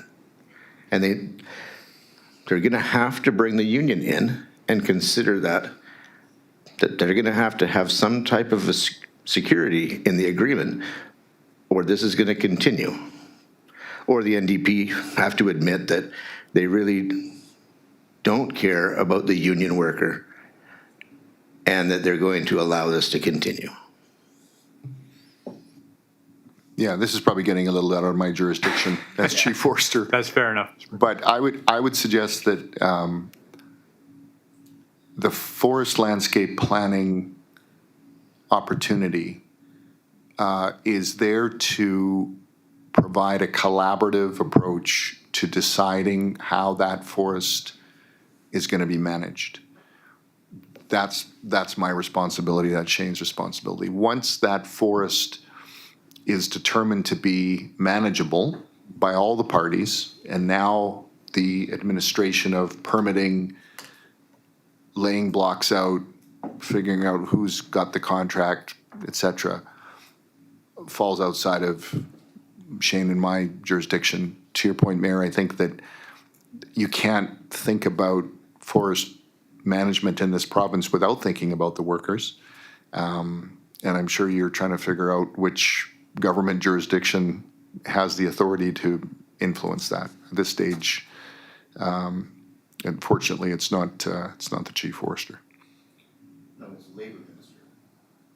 The forest minister could request the labor minister to put in an arbitrator to help bring this to a conclusion. I'm imagining you've raised that with Minister Parmar. Chief Shikite did. Okay. I was just sitting beside him. I look forward to hearing how it goes. hoping for a good resolve at the end. So something that comes up a lot is, so even if we have a 61.5 million cubic meter AAC and licensees are harvesting 29 million, how come? A lot of it comes from the standpoint of the product we're making. We're making dimensional lumber and we're making pulp. And if those are the only two commodities you make, and you've only got a certain market for that, you're going to be bound by what those markets limit you to, and the market conditions and the business conditions that follow that product that you are making in a competitive world. This is the bioproduct value pyramid. This shows the value of commodities that are made from wood, from the least valuable of bioenergy, so that's pellets, to the most valuable, which is biomaterials, biochemicals, etc. So as you go further up the pyramid, the value per unit of wood goes up. Finland makes everything on that pyramid. Every single one of those slots they make. And in fact, they make them in one mill. And that's why they have a forest industry that can harvest the same amount that we do with a third of the land base. They use everything. They use branches. They use needles for biofuel. They make biochemicals that are replacing chemicals that are in short supply. They're making biotextiles for clothing, etc. So we can't transform our industry overnight. But this, I believe, needs to be the future of BC's forest industry at some point. We need to make more than 2x4s and pulp to have a survivable industry for decades to come. And there's a way of doing it. I know it's expensive. I know that it requires risk. I know it requires investment. I know that we're trying to do some things in Port Alberni with some of the mothballed pulp mills there, but there is opportunity. And I think this is an indication of if you can create more valuable product with every cubic meter of wood that you have access to, it's going to make for a more diversified economy in your communities. It's going to make more jobs available, and the security of those communities is going to be improved. So this is the pyramid that we all try to meet, or that we're all aware of, and that we know that we're trying to move upwards on. It's not going to be, as I said, something that we can convert in a day. But I always recall at some point the factory that was making LPs, and they were told that CDs were coming, and they said, it's going to be a fad. Well, it wasn't. Now, CDs have now been replaced by memory sticks and replaced by streaming, although now people want records again. So maybe we need to create another factory that makes LPs. But I think the technology of what we can make with wood needs to be something that BC embraces. I have an innovation in bio products section within the Office of the Chief Forester. We are constantly working with international partners to figure out what they're doing, how they're doing it, how they went about creating this opportunity. And in every single situation, it was because the country that decided to innovate realized that they had a very short supply of their resource. If you only have a very small resource, you are going to make the most of it. You're not going to take old growth cedar and grind it into pellets, as an example. You're going to use that wood for something that gives you the greatest value. And I think this is where the province needs to move in the direction of. It'll be well beyond my career to see this become a reality, but hopefully, as this chart shows you, we can make so many things from so many parts of the tree. And right now we're doing a very small part of that. We're making dimensional lumber and we're making pulp. And other forest communities, forest economies are using every part of that tree because they have to. And they have the technology to do it. And so this is where eventually I think we need to get to as a province. Director Dahl? When you're in Europe and you're seeing this, who owns, you said it can all be done in one mill. So who owns the mill? Because I'm looking at this thinking, who in their right mind would invest enough money to develop that in a market in British Columbia that, in my personal opinion, is probably one of the worst places in Canada to invest right now. There's no concern for the state of things. The government passes everything on. It's not our fault that there's no logging industry. It's somebody else's fault. If they can't figure out their expenses, that's too bad for them. Rather than the province going, this is where our money comes from. Without any of it, we've got a $12 billion annual deficit. We're $90+ billion in debt. 30 cents of every dollar paid in taxes will go to support the interest payments. And then kick the can down the road and say, it's not my job. I sat in this room with Minister Parmar 2 months ago and said, I own a small business in town. To start over, if I was going to start that business from scratch right now, it would probably cost around $5 million. If I had $5 million and I was going to start a business, would I start it here? No, I wouldn't. Because in 10 years, I won't have my $5 million back. And the chances of going bankrupt in the first 3 years are extremely high because nobody cares.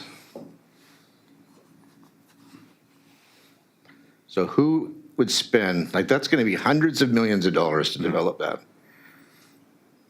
Who's going to put that kind of money up? Is the government going to do it? Are they going to give the money to the First Nations so that they can do it? Or do they think that Canfor or Interfor is going to come back and invest that kind of money? Because that's what they should be looking at, is that's kind of the thermometer for the province. Where's Canfor? Gone to the States. Where's Interfor? Gone to the States. When Western wanted to get into glulam, mass timber, where did they go? They went to the States. So who's going to build this mill? It's a good question, Mayor. What I would say, to answer your question about who did it in Finland, 600,000 co-op owners with government built that mill or upgraded that mill. It was a old technology pulp mill, and they put a billion euros into it. But that Äänekoski mill is cooperatively owned by 600,000 woodlot owners. I'll call them woodlot owners, they're forest owners. And that's their forest industry. Their forest industry is built on private ownership. The mill knows exactly where it's getting its wood from. It's getting it from its 600,000 owners. It has a guaranteed timber supply. It has a guaranteed permitting process because they don't have the challenges that BC does. They don't have wildfires, they don't have disease, they don't have consultation issues. So it's a much, and everyone says, Shane, why do you always talk about Finland? You should have a t-shirt that says, when I was in Finland, ...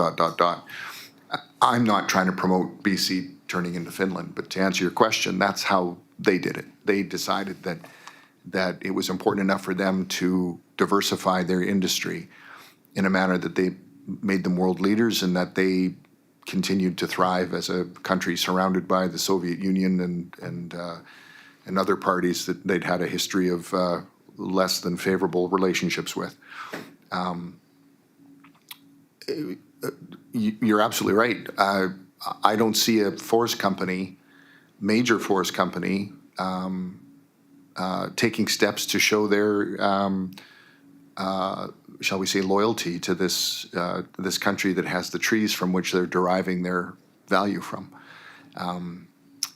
But I do believe that at some point, to your point, Mayor, if you're going to reinvest, it depends upon what you need in your business to be successful. If you're a forestry business, you need trees. And at some point in time, these companies are going to realize that the trees that they need are here in British Columbia. There's a reason that we can still sell our lumber across the line with a 50% tariff. And that's because our softwood is the best softwood in the world.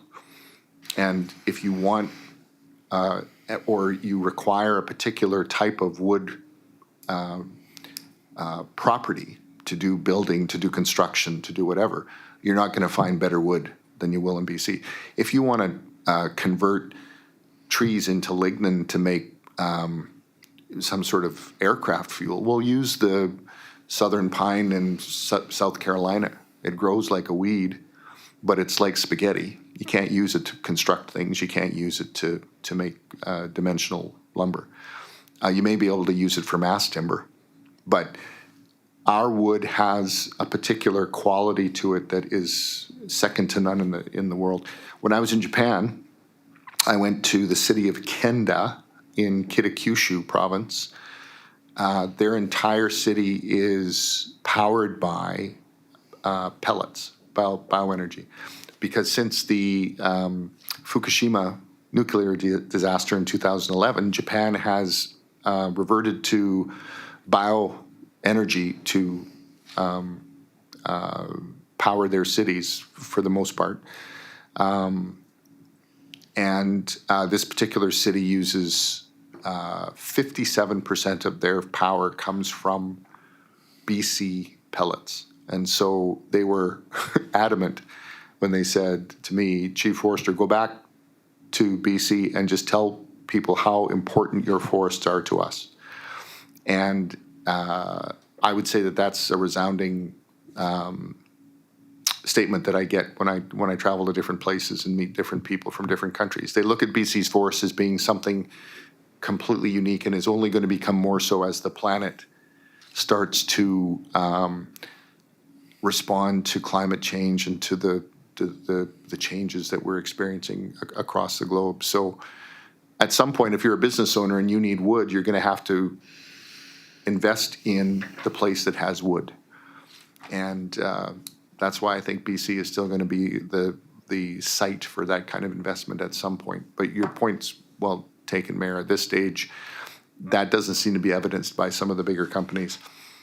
And there's lots of conversation about how we can change that. It came up at UBCM a lot in the meetings that I attended, dedicating more volume to smaller tenures, making more volume available to specialty manufacturers, making more volume available to the categories that are doing more of that mass timber type innovative product. I think we're moving in the right direction, but it's not going to happen overnight. I'm pontificating into areas that the Chief Forester has no jurisdiction, Mayor. I was just going to say, there's no disputing that the quality of our products are second to none. It's the environment that we're supposed to be trying to do business is where we need the help. And like I've already said, when a logging company's gross margin is $10 per cubic meters, and the province is taking $40 per cubic meter, the province has some room to move. The logging company doesn't, because $10 gross margin is not a lot when you start subtracting out wages, fuel, tires. You get down to a buck pretty quick. Yeah. And the province is $40 a cubic meter and has no overhead. Yeah, in those circumstances, there might be some wiggle room, but as Shane has mentioned, you got other circumstances. You got 3 million cubic meters at 25 cents, and the company's not moving on it. So you can't get blood from a stone in those circumstances. I mentioned to John in the lunchroom, I guess we could pay loggers to log, like the taxpayers could pay them, and not even receive stumpage without stumpage, and then just pay the loggers on top of that. But that'd be a whole different world we'd live in. And you get that deficit up to 20 billion in no time. Exactly. I just have a couple of more slides, folks. I've been doing a lot of talking, and I wouldn't mind letting you guys ask some questions that haven't been addressed. So this is just sort of in summary. ultimately the Ministry of Forests really is trying to support a strong and sustainable sector. We recognize the value of communities. My daughter and granddaughter live in Port Alberni. I've got a daughter who's working for BC Wildfire in Parksville. I have another daughter who lives in Edmonton, so she's my favorite, being from Alberta. But we recognize that the things that we have to do, or things that we can do, are going to hopefully help advance the forest industry, advance the use of bioproducts, move into composites and textiles and chemicals, pharmaceuticals, liquid fuels, try to generate that innovation so that our communities can thrive knowing that they're making something that has a future. And that's not to say that 2x4s and pulp doesn't have a future, but right now it's tough when your major exporter across the line is doing to us what they're doing. I think that was it, ladies and gentlemen. Thank you for indulging me for a very long period of time without too much break. But Shane and I are more than happy to stay and answer any questions you might have that weren't covered in the presentation. Yeah, thank you. I'll open up the floor to any extra questions anybody else has. Yeah, I have questions. All right, go ahead. Go ahead, Director Davis. Okay, thanks. Yeah, I was just taking notes through all of this and sort of holding off to the end of the presentation, but I wasn't sure how late this was going to go. Yeah, I've worked in the forest industry since 1979, done block layout, assessments, tree planting. I've planted millions of trees, pile burning, all of it. So I have a fair bit of experience in the industry. Some comments. One of the things that's drove me crazy over the years is the amount of waste when logging is done, how much wood is left on the block. The worst I ever saw was in 2008 when the economy crashed. And at that time, we were planting trees on heli blocks where up to 80% of the wood was left. They cut it all down, take out the fir, left everything else, even left the cedar. And that to me is criminal. Another thing is pile burning. I have been paid for several years to go into blocks where they pile up the wood they don't want to take and we burn it. That includes old growth, logs 2-3 feet across and maybe they're 5 meters long. It's not considered long enough to put on a logging truck, so it gets piled up and burned. So again, phenomenal waste. We're taking centuries of growth and removing it in decades. And that's a real problem. I think it's criminal. And what I'm saying is we need much, much better utilization of the wood that we already have or had. I mean, a lot of it's gone now. Another thing is they're cutting down trees, which I planted. To cut down 40-year-old trees, when if you leave them for another 30 or 40 years, they're going to like triple or quadruple their mass is also wrong.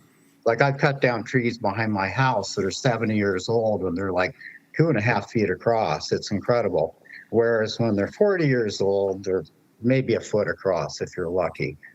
So that's another point I wanted to make. Another was the pertinency too. Back when they started this whole TFL system, the whole idea was that if you were to log in an area, you had to mill it in that area or have a pulp mill or whatever. That was the kind of value added they did back then.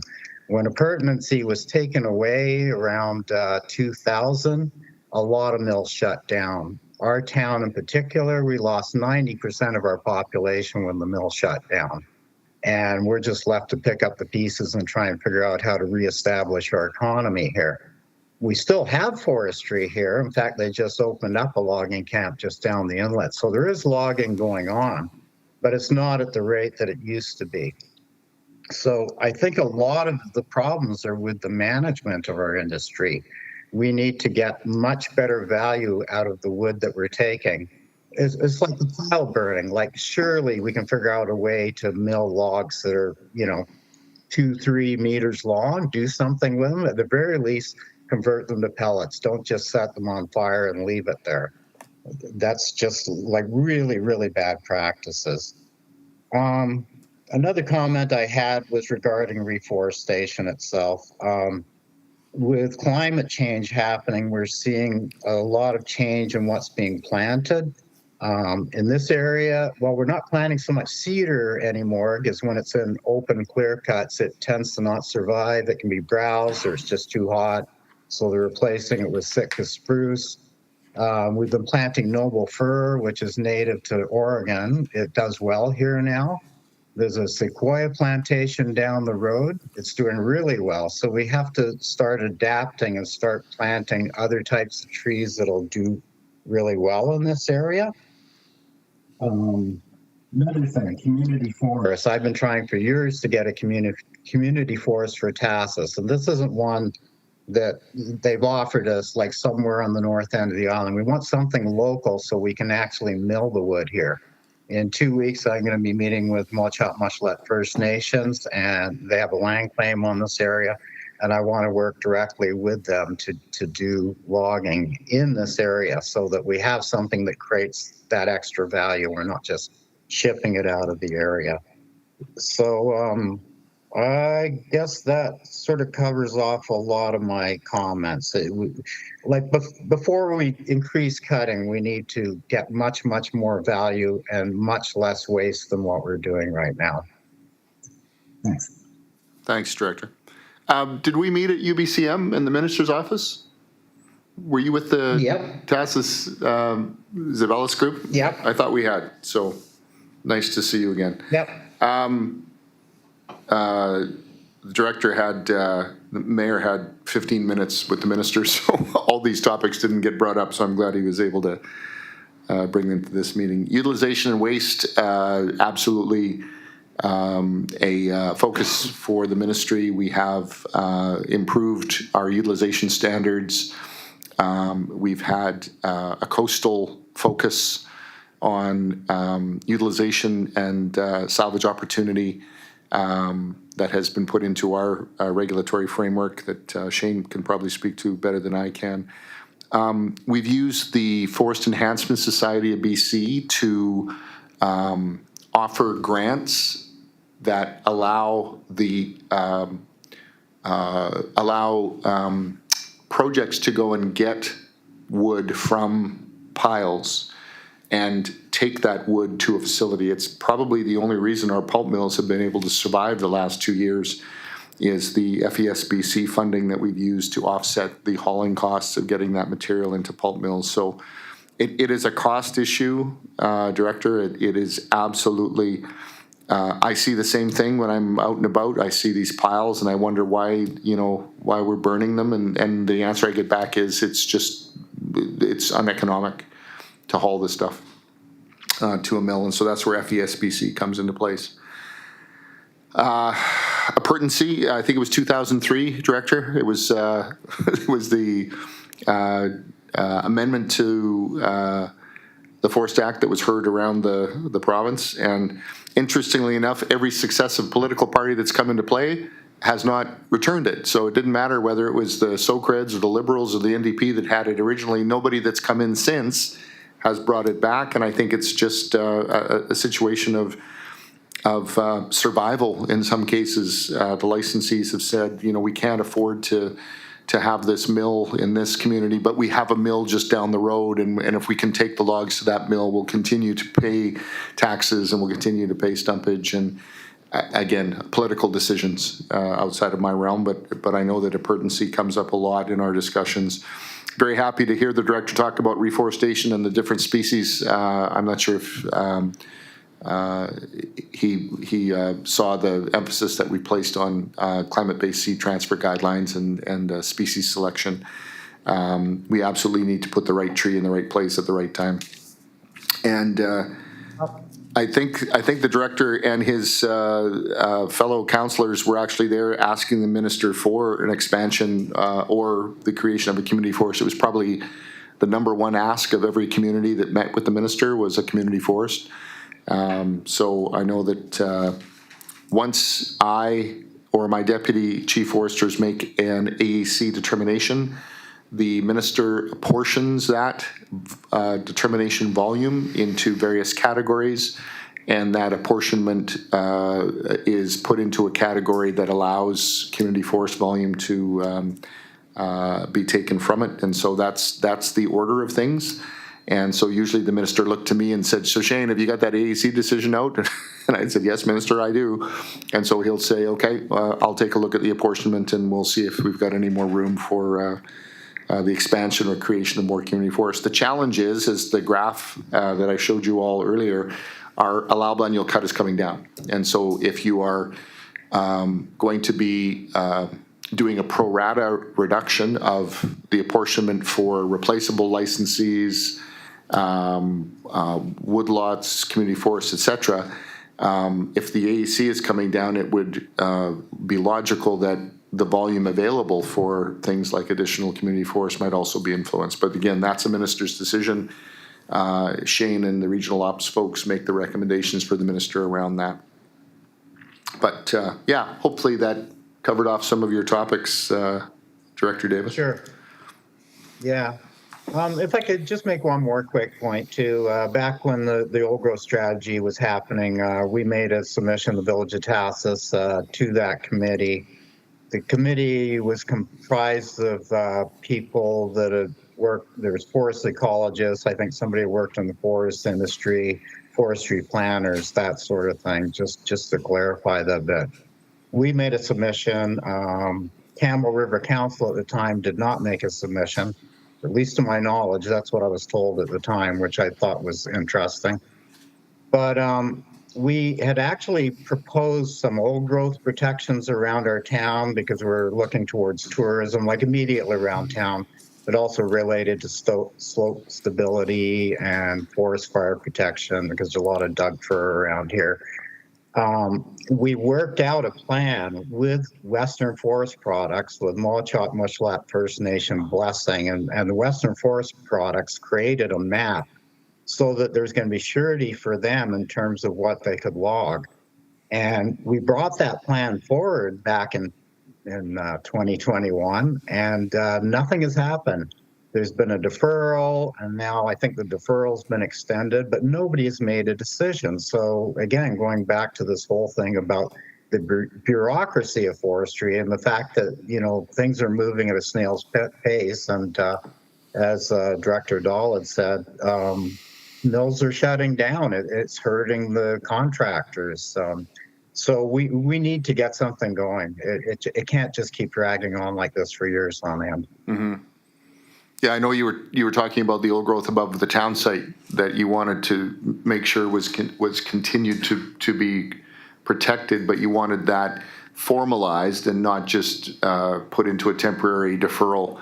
And it sounded like you had all the right things in place. You had the company's support. You had the First Nation support. It sounded like they were going to have to spend an awful lot of money to build a road into it in the first place, and it actually is in pretty sensitive area above the town. So it probably will eventually become something. And we also talked about the forest landscape plan that you're working on, and that maybe will be the facility to get that area converted into a park. I don't know which camera I'm supposed to be I'm looking around.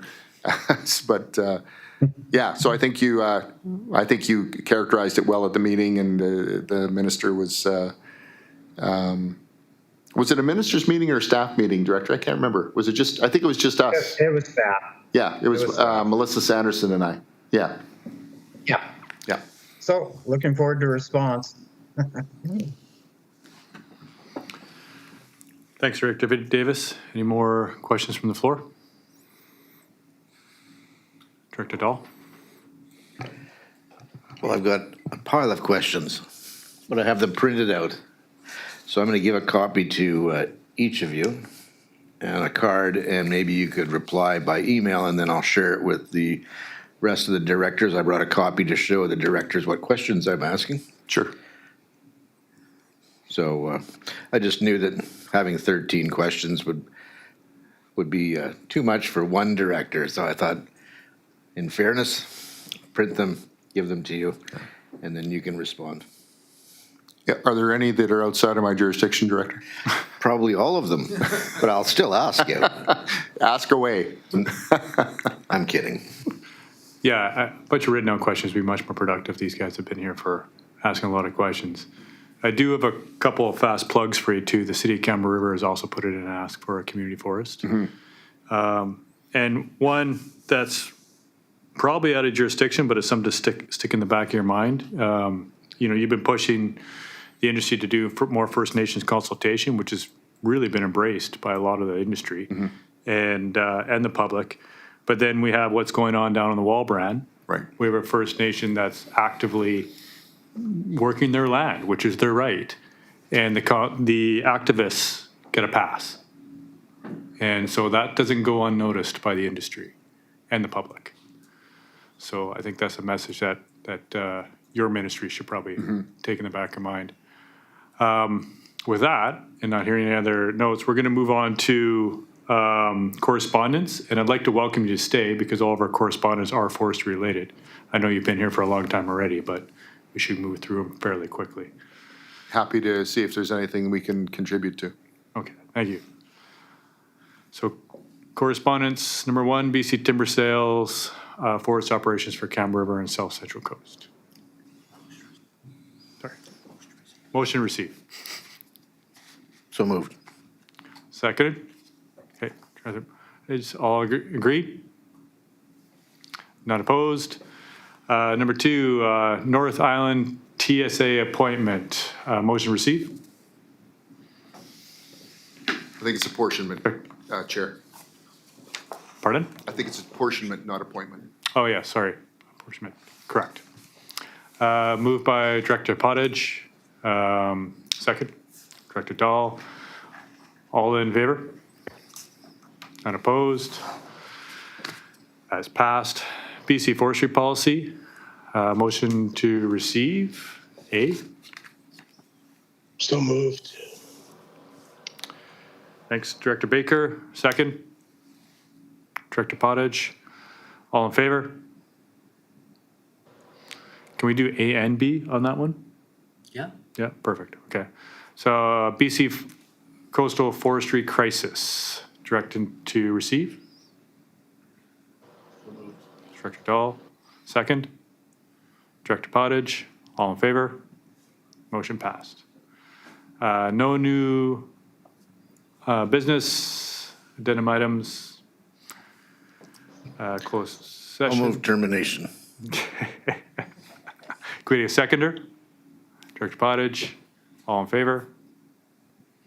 Thanks. Director Davis, did you have your hand up for a reason? No, thank you. I was voting. Okay, thank you, everyone. Thank Thank you. Thanks, everybody. Thanks. Thank you.